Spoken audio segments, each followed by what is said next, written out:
Okay. It's a little later in the evening, and so everything looks kind of blue, but that's because I'm from the ocean. When we think, does God still work miracles? We're either operating as the Old Testament, where He rains food down from the sky, He brings water out of the rock. We're thinking Exodus, we're thinking Numbers, or in the case of the prophets, right? The sparrows, or the ravens and the crows bringing the food to the prophet.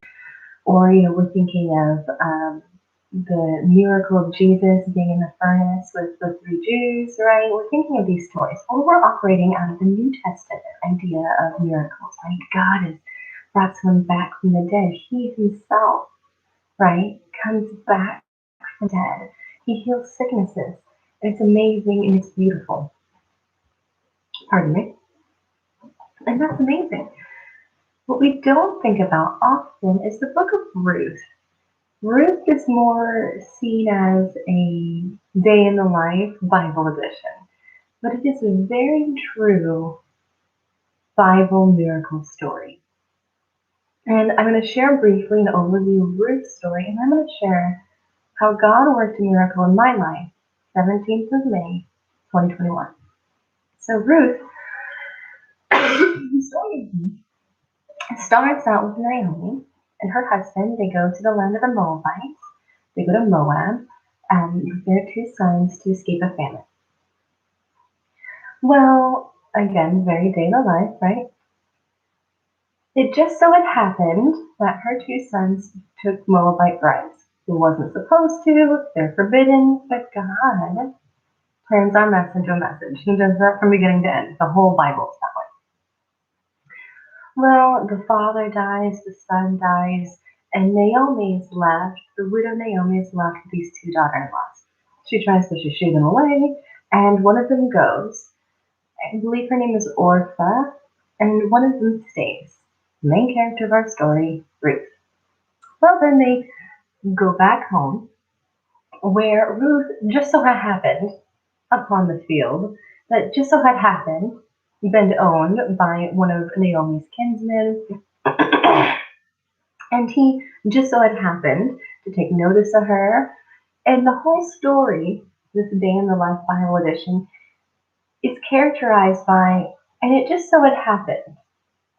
This story was really amazing because it shows God's mercy, His sovereignty to work all things for good, and it ends the very same way that it begins. So it ends, it begins with death and loss of a son, and it's sad and terrible, and we see it end the same way in reverse, right? There's a marriage and the birth of this child who happens to be, just so it happens to be, King David's, Ruth is King David's grandmother, or great-grandmother. And so she is actually in the line of Messiah. That itself is wow. And then the story ends. We don't get to follow any of this. What happens to Ruth, what happens to the children, we don't know. Except for that King David comes out of that line, right? The son of Jesse, right? This is my miracle story. It's a story of just so it happened. So in the country that I live in, which is the United States, we have a certain time limit to file our income taxes and to receive income tax returns if you're eligible. I'm sorry, let's take a drink.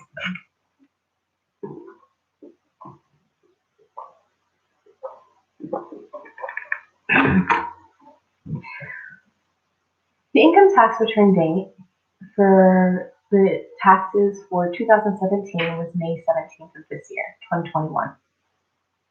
I had been working previously the week and two prior to contact my prior employer to get all the information I would need to fill out my income tax. And I couldn't get it. And I tried going to the IRS directly, and I couldn't get it. I couldn't get it. The day of, I'm on the phone for hours at this point. The day of, I'm like, it has to be postmarked on the 17th. And I don't even have it done. I don't even have the taxes done. What am I going to do, right? And I'm just about to throw a pity party and to sit on my couch and be upset and despaired and, my company, da da da da da, right? Then a thought came over me. Well, don't you remember that the IRS building is in St. Louis, town about an hour from where I live? Why would I go there? They're just going to turn me away. I don't have an appointment. It's an hour there. It's just about to close. I'll make it with maybe a few minutes to spare.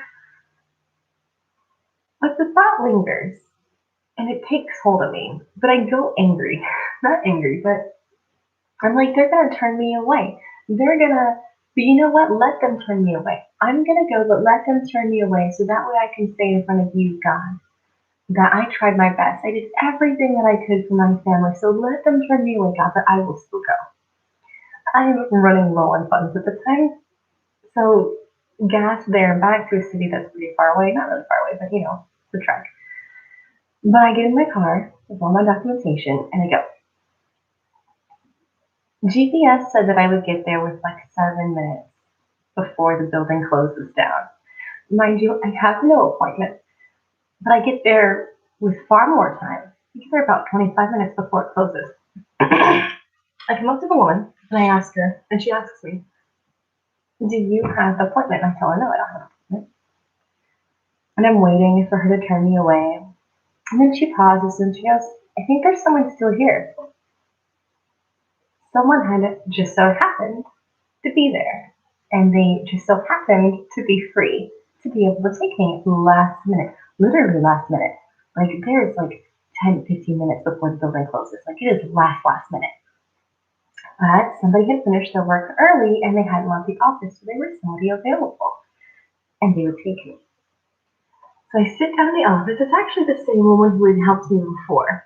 So I'm like, oh, excited. I'm like, oh, hey. And she recognizes me. She asks me what I need. She gives me the documentation. She gives me more and above the documentation that I needed for just the year of 2017. She gives me 2018, 2019, and 2020.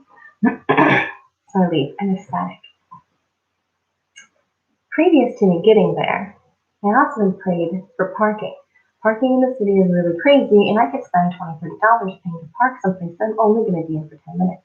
However, I had found a parking spot. There just so happened to be a parking spot in the free parking zone that just so happened to be near the building that I was going in. So I get out, I go to my car. I had brought my computer with me, anticipating that I would need it to do it, and I look up a nearby Panera Bread. It's a eatery in my country that has free Wi-Fi. I'm going to pay them, buy the drink or something, and then use their Wi-Fi to do my taxes. But when I get to Panera Bread, it's closed. And all the libraries are now closed. And I'm thinking, well, what am I going to do? But I wondered, maybe their Wi-Fi was open. Usually not when establishments are closed, but maybe. And it just so happened that I was able to log in to the Wi-Fi, which is needed because this is not a small thing. My phone went in timeout. I have my data for my phone. I buy just enough data to use maps so I can get around. Outside of that, I can't use my phone for other things, otherwise it freezes up because I don't purchase that. So I get on. Well, I can't use my computer. My computer only lasts for like 10 minutes. And I'm thinking, and I'm calling around because I go to do it on my app and it tells me I have to pay $30. No matter the outcome, I would have to pay $30 to purchase their previous year and the ability to process it. So I start calling UPS stores and stuff, or excuse me, USPS stores, and they're going to close at 6:30, and it's 6 o'clock, and I haven't started my taxes. And I start calling and calling, and time is only ticking away. Finally, I'm like, well, I don't know what to do. But my next step would be to do the taxes. I had this seed of faith planted in me from the Father that said, I don't know how all this is going to work out, but I know you and I know too much about you. I know that you're the miracle worker. I know that you're the way maker. So I don't know how I'm going to get this and have it sent because USPS told me the United States Postal Service told me that I couldn't send it through a different service because taxes are sent to P.O. boxes. I would have to send it through the United States Postal Service. So I was really distraught because they're closing at 6:30. But the seed is planted, and I'm holding on to it so firmly. But I just know too much about you, God. I just know too much about you, and you got me this far, and you got me this far, and I'm just gonna have to trust that you will figure it out. So I pay the $30 and I get my taxes done by 6:30.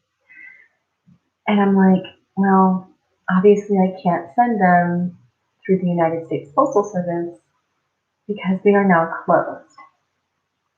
And I'm a little distraught. I'm sitting in my car. What am I gonna do? How am I gonna figure out what God's gonna do? How am I gonna, maybe one of the shops is open. Maybe they know it's tax season. Maybe, right? Like the truck will break down and I can send it through them. Or like, how is God gonna make this work? How is God gonna make this work? And then I realized I'm stressing myself out through that, and it's not productive. And I needed to instead focus on my next thing. So my next thing after completing my taxes would be I need to print them, right? I can't send anything until it's printed. So just like I did my taxes, focusing on my next step, I now am like, I don't know how I'm going to ship it, but I can't ship something that I haven't printed. So let me focus on finding a place to print. I find a UPS store. I don't know if it's UPS or USPS. We're very similar. I found the non-federal version. I think it's UPS. And I wait in line to have it printed. The woman's printing it, and then she asks me, well, when are you going to send this? I thought, oh, you know what? I thought it was going to say in the documentation and say, like, this is where you need to send it. But that was not the case. So I was like, oh, where am I going to send it? Some type of P.O. box, right? I don't know. I asked her, I said, well, being a postman, do you know where to send taxes? She's like, I don't know. So I Google it. I'm Googling it, right? And guess what? It's not a P.O. box. I said, can you send this to this address? She said, we surely can, because it's not a P.O. box. We're able to send it to that address. I said, oh, Lord, I'm excited, right? We're getting everything worked out. And I was like, God, this is how you provided a way. And then I'm overcome with anxiety. Something just doesn't feel right, and I don't know what it is, other than the fact that something feels terribly, terribly wrong. I look over the paperwork that I did. I looked where I'd signed it. I look over it over and over again. And I said, well, how late do I have to give it to you? What's the cutoff before you ship it? She told me the time. And I had some time left. I said, I'm so sorry. Can I go out into my car? I don't know why, but I feel like something is really terribly wrong, and I just need a moment before I send this. She said, I totally understand. I got to my car. I feel terribly anxious. I review all the paperwork. I can't discern where something has gone wrong. I think, well, maybe I'm just doubting. Maybe it's lack of faith. Something seems wrong, but I can't figure out what it is. I go back into the store. Now there's a bunch of people there. Remember, this has to be postmarked for the 17th. They will not accept it if it's postmarked for any other day. That's how it works in the country. So I get in line again because the woman doesn't call me forward. In my country, if you've been there previously, usually the workers will call you forward just to finish off your transaction. However, she makes me wait. So I'm waiting in line.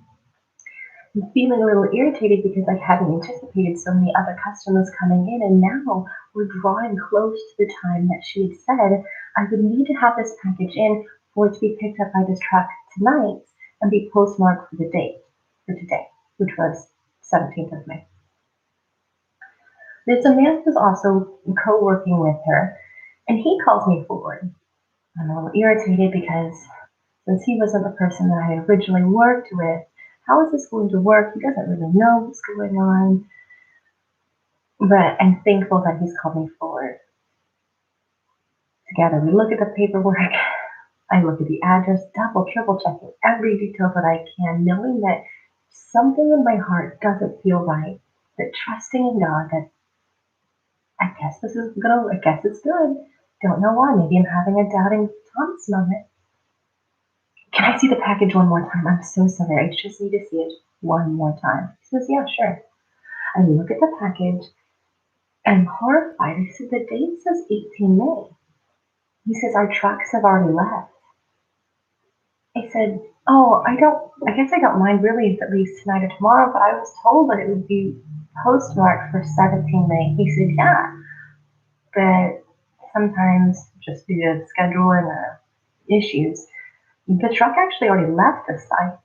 And when the truck leaves in and out, it automatically changes our system over. Because I have no way to override it. It's going to be postmarked for the 18th.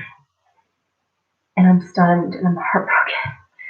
And I'm just having this moment here with this man where I'm just very quiet. I think, oh God, you brought me all this way. You brought me this far. Is this where it ends? And the guy is just sitting there with, I'm talking like a solid 20, 30 seconds. I'm really just being very quiet and distraught. And he's sitting with me and I tell him, I'm so sorry, I need it postmarked for the 17th. Not in an angry way, but just telling him and expressing my dilemma, right? And he listens, and we share another 15, 20 seconds of just silence. And then he just so happened to remember that, oh, the truck left here, but there's another site where the truck has not left today. How far away? The city of St. Louis is a large city. Getting from one end to the other, especially at this time of night, it can be difficult. It's like, oh, you type it in for me, and we get everything set. And I'm so thankful. The woman didn't know the truck had left when she told me that. Had I not trusted the uncomfortability, the lack of peace that God had given me, and went out to my car, had I not been called forward by her, or had I been called forward by her, right? Then everything would have been sent and it would have been rejected. But because I followed the discomfort in my heart and left, because God did not let her call me forward, instead the man called me forward, because the man had already worked, he was working in the back, he was helping her, because he was mainly working in the back. But because there were so many customers, he came out to help the friends. So he knew the truck had already left. And while I was reviewing the address for the bazillionth time, that's when I saw the postmark date.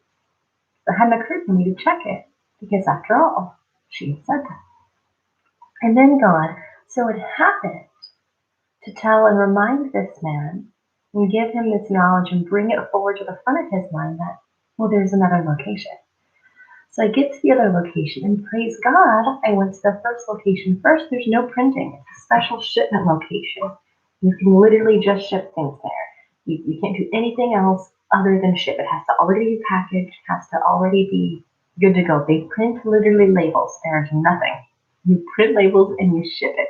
That's the kind of location that it is. So thank God I went to the first location first, and I had everything printed. I had everything packaged. It was all ready to go. And the woman prints the label, and I just so happened to have enough money to pay the fee to ship it, just like I had previously. So it happened to have money to pay to file the taxes, and everything went through. It was a miracle. $4,400 plus are now returning back into my family, because I didn't sit on the couch and think, well, there's nothing I can do. I did everything that I could. And I had come to the end of my efforts. But by remembering who God is and leaning on his ability and his efforts, I had a day in the life Ruth edition. I had a series of events where everything just so had happened to work out. I met all the right people that I needed to. And because I had listened to God, both when he planted the faith of I know who you are, and I know too much about you, and I know all your abilities. That gift from God and the strength to follow through with it, both the unpeace about sending it, even though everything seemed good, and her and I were both rejoicing. I'm so glad this is going to work out. God works miracles. And yes, he brings people back from the dead. And yes, he heals people. And all those miracles are still happening today. But that wasn't my story. And I think that that's not often the story. God has amazing things. And I'm not saying he hasn't healed me. And I'm not saying and that he won't do those things. But he needs us to have faith like Ruth. Throughout the story, I literally needed to take just the next step. I didn't know if they were going to reject me or not, but if I didn't give them my car and go, I would never have found out. Is that right? If I didn't think, you know what, the next step to me filing these and having them shipped is to do them. Even if I don't know how I'm going to print it, even though I don't know how I'm going to get it to the store, my next step is to do that. And then after that, before I figured out how I needed to ship it, by keeping my focus on the next step is I need to print it, it was finally able to get me to the end by following God in step, by doing the next step. He was able to hold me by the hand and get me through a series of just so it happened. I think many of us can have all of his children who are filled with his spirit. As long as we are walking in step with him, we can have these day in the life Ruth Bible editions. Because God is so sovereign. And when we walk hand in hand with him, our lives are a series of just so it happened. Just so it happened we were there. Just so it happened that. And I think when we refuse to see that God works that way, just as powerfully as he works by bringing Lazarus from the dead, from bringing the bones back to life, from bringing food down from heaven, when he parts the seas and we see that he works just as powerfully, and it takes just as much of his sovereignty to work in our lives in a just so it happened way. When we rely on him, on his character, on his power, and on the strength of our faith that he gives us, we are able to see God's miracles. But we have to not put God in a box and not expect miracles to look one way or the other.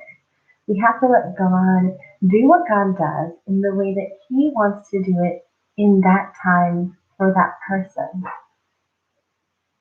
Does God still make miracles? Does he still grant miracles? He surely does.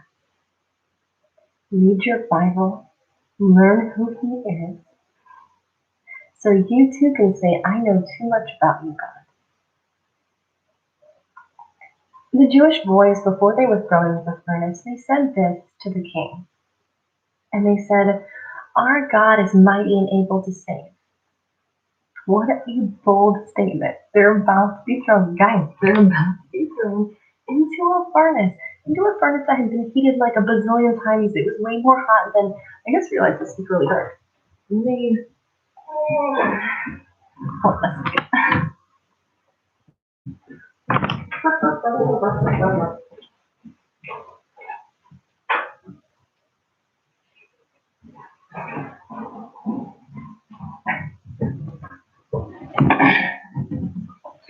These boys, they are just about to be thrown into a furnace that had been heated up far and away hotter than the furnace normally is heated. And that's saying a lot because it is a furnace, right? So it's already hot, just in general. And they say this, they said, our God is a mighty and able to save us. Wow, guys, wow. If they had just only said that, wow. But it doesn't stop there. Their faith doesn't stop there. They said, our God is mighty and able to save us. But if he chooses not to, we will still not serve you. We will still not bow down to your idols. They left room for God to either save them in a mighty, miraculous way or to let them be given over to their enemies. They left room for God. They let God be God and said, our God is mighty and able to save us. But if he doesn't, we still will not bow down. If we have that kind of faith, God is able and ready to save us, but if he does not, we still won't live our lives copying the customs and behaviors of this world. We will still live our lives sold out, dedicated, and in love with God. We have to leave room for him. We have to leave room for God. And if you do, you can see God working from beginning to end, because whether or not you recognize God working, he is. If God isn't doing what you think he ought to, he's still working. Whether he gives you the answer you want, he's still working. The fact the sun rose over the eastern horizon means that God is still on his throne. He still placed all the stars in the sky. He still knows them by name. He knows how many hairs are on your head. Whether or not you recognize that fact doesn't really matter. It doesn't replace God's sovereignty or dethrone him. It matters solely in how it affects your life. By not seeing that God is able and mighty to save, knowing that he is sovereign will affect the condition of your life. It doesn't change whether or not he is. But by recognizing that he is, you open your eyes to a world full of miracles, whether they look like the story out of Ruth or otherwise. So this is my prayer to you, that you open your Bible and that you get to know God and that you leave room in your life for God and that you seek out God in your life, that you hold his hand, not going too far ahead, not straying behind, but rather that you're in step with God and that you can live your life seeing a series of his miracles, whether it's watching the sunrise or having a day of just so has happened. Watching him heal somebody who is sick. God bless. Read your Bible. Our God is still mighty and able.